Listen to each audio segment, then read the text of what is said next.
Masak simple je lah bubur ke nanti. Di dalam mangkuk, campurkan tepung gandum, tepung beras, bawang putih, lobak merah, daun bawang, udang dan udang geragau, gaus sebati.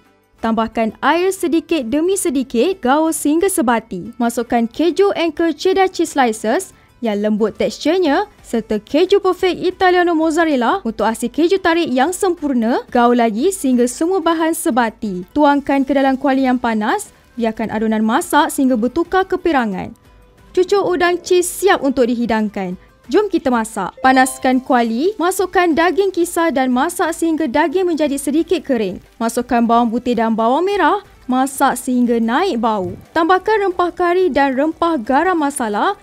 Tambahkan juga garam dan serbuk perasa. Dah siap daging kita. Sejukkan daging di dalam mangkuk. Masukkan keju perfect Italiano mozzarella, 100% keju semula jadi, parutan lobak merah dan pecahkan telur. Tuang adunan daging di atas kuali dan tutup dengan roti yang telah dipotong kepada dua bahagian.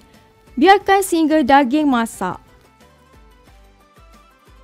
Angkat bila daging dah masak, sapukan mayonis dan sos cili, letakkan kubis, tambahkan keju Anchor cheddar cheese slices di atasnya untuk memberikan rasa yang lebih enak dan berlemak.